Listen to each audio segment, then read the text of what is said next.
Hello viewers, আসসালামু আলাইকুম। সবাই কেমন আছেন? আজকে ডিম ভুনা করব, তাই প্রথমে ডিমগুলোকে সিদ্ধ করে খোসা ছাড়িয়ে নিয়েছি। ডিমগুলোর গায়ে একটু দাগ কেটে দিয়েছিলাম। চুলাতে একটি কড়াই বসিয়ে এতে পরিমাণ মতো তেল দিয়ে সামান্য পরিমাণে লবণ ও হলুদ দিয়ে ভালোভাবে চারদিকে ছড়িয়ে দিব। আপনি চাইলে ডিমগুলোকে লবণ হলুদ মাখিয়েও তেলে ভেজে নিতে পারেন।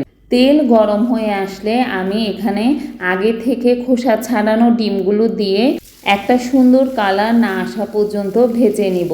অতিরিক্ত ভাজবো না, তাহলে খেতে ভালো লাগবে না। ডিমগুলো ভাজা হয়ে গেলে আমি উঠিয়ে নিব। তারপর চুলাতে একটি কড়াই বসিয়ে এতে পরিমাণ মতো তেল দিয়ে দিব।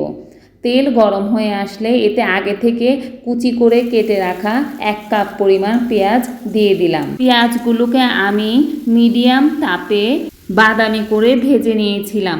যখন পেঁয়াজের কালার এইরকম বাদামি হবে, এই অবস্থায় আমি 1 চা চামচ আদা রসুন বাটা দিয়ে ভালোভাবে নেড়ে চেড়ে নিব, যাতে আদা রসুনের গন্ধটা না থাকে।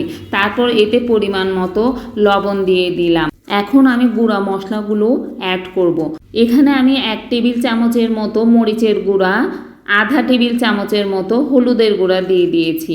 আপনি চাইলে মশলাগুলো কম বেশি করে নিতে পারেন। আপনারা যেমন ঝাল খাবেন তেমন মরিচের গুঁড়া ব্যবহার করবেন।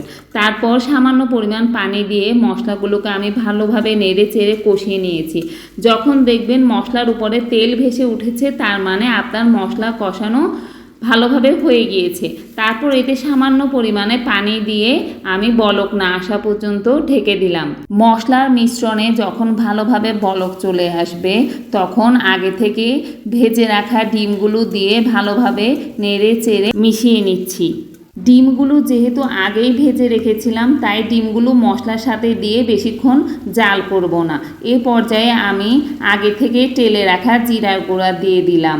চুলা থেকে ডিমগুলো নামানোর আগে কুচিয়ে রাখা ধনেপাতা দিয়ে নামিয়ে নিব। দেখুন ডিম ভুনার কালার কত সুন্দর হয়েছে। এই ডিম ভুনা দিয়ে আপনি 1 প্লেট ভাত অনায়াসেই খেয়ে ফেলতে পারবেন। সবাই ভালো থাকবেন। আসসালামু আলাইকুম।